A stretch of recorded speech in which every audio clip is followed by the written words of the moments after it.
Alright, it's Thursday. Wet day here.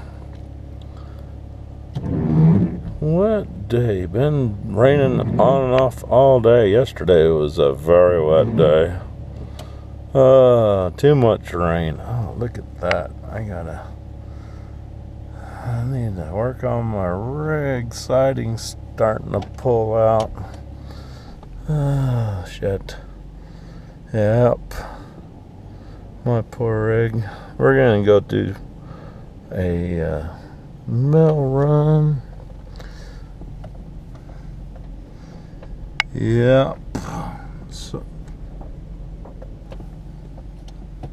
disappointed in my poor rig, especially on the siding. I chose a fiberglass siding thinking it was made different, but it's not. They use the real thin sheet of fiberglass.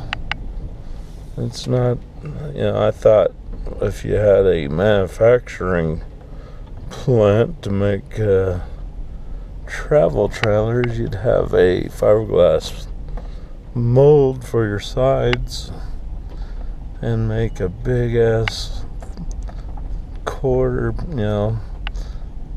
you'd make your sidings out of pure fiberglass fiber with insulation mixed into it to insulate it, but nope, they use a real thin blanket of fiberglass, and then your molding holds your siding on.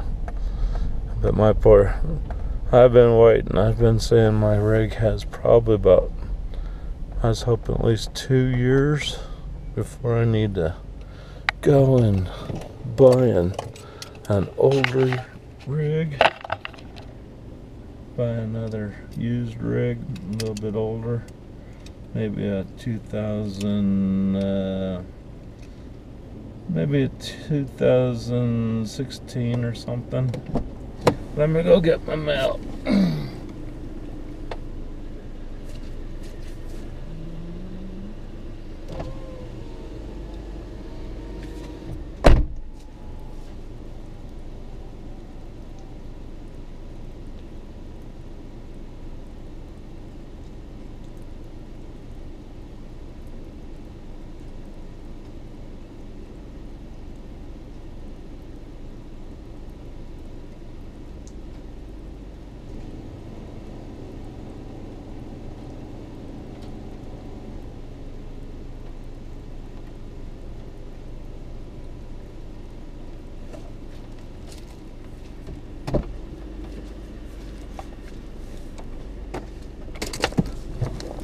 Alright.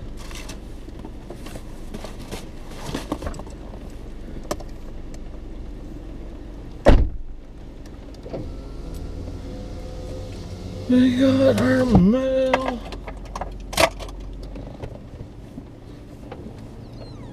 But yeah, my rig's a 2004. So maybe I'll buy a 2015-16 used rig out there. No need to buy a brand new one. You're just throwing tons of money away when you go out and buy a new one. But you'll say, yeah, but it's under warranty. Well, you get 2016, the warranty is it rolls over to the new owner, and the warranties are usually for about 12 years or so. For different things, you'd have to look at the warranty to see what's covered. We're going to do a little ride around the RV park on a wet day.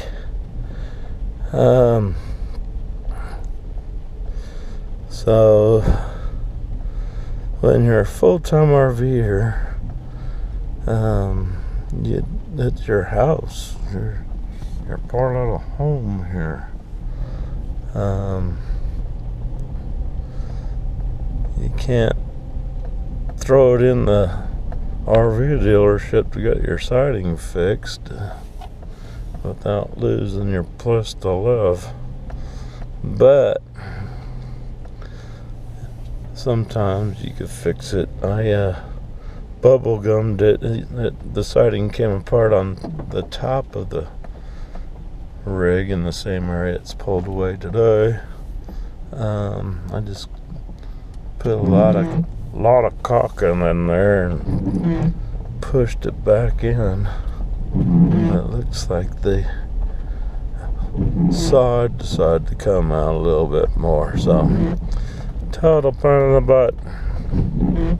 So we'll have to go get some more caulking and do a repair. I don't know why it pulled apart on the top like that.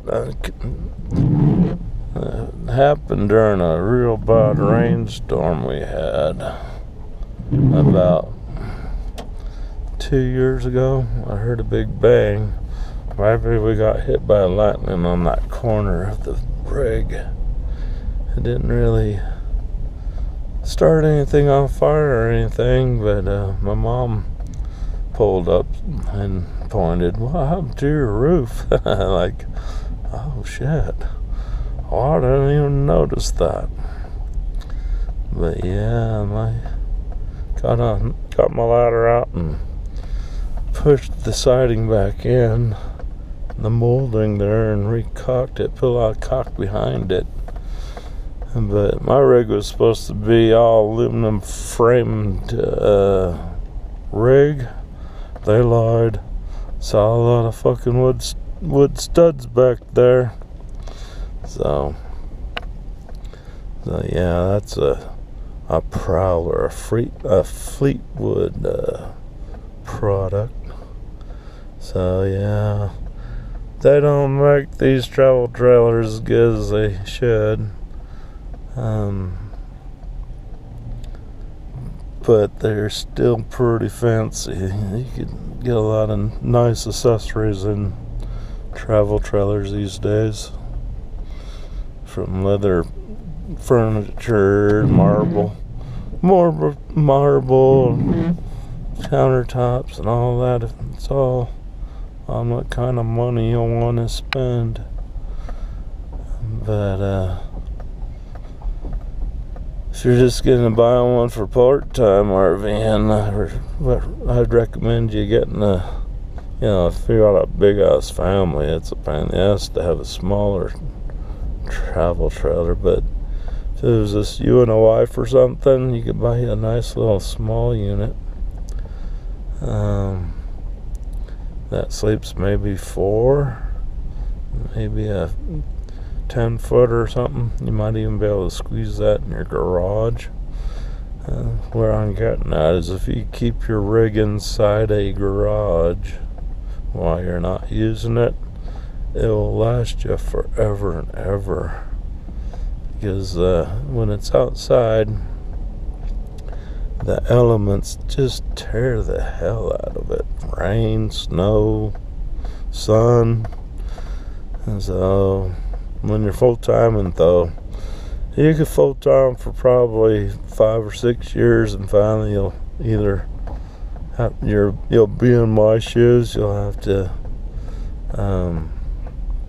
end up, the money you've been saving full-time. See that little unit there? It's a perfect little unit.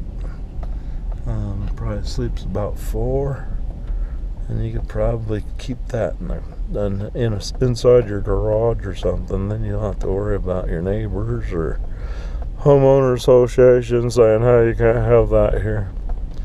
Say fuck that, because that's the biggest drawback about owning a travel trailer is you gotta pay to store it somewhere, maybe a self-storage place, and then that's money, and it depends on the storage. If you're gonna, some of these storage places have indoor storage for travel trailers, but you'll spend money for that, and then you got your trailer payments on top of that, and insurance, and you're like, Jesus, only use it on weekends and vacations.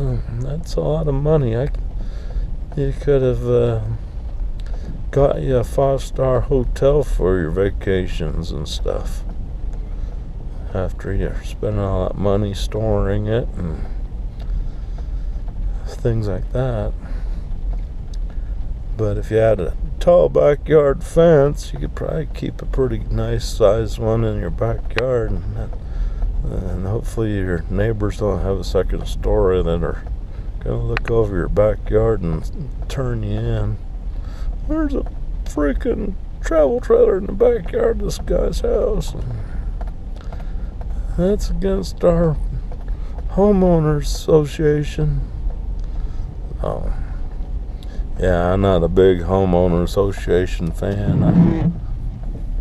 I figure you already pay your county taxes or city taxes, and they already have regulations what you can do, what you can't do on your property. You don't need a homeowner association to even come up with bullshit to make you even have to do less on your property. So it's like, fuck you. Yeah, that sucks. It's raining. We'll have to rig something up today to see if we can't push that siding in there.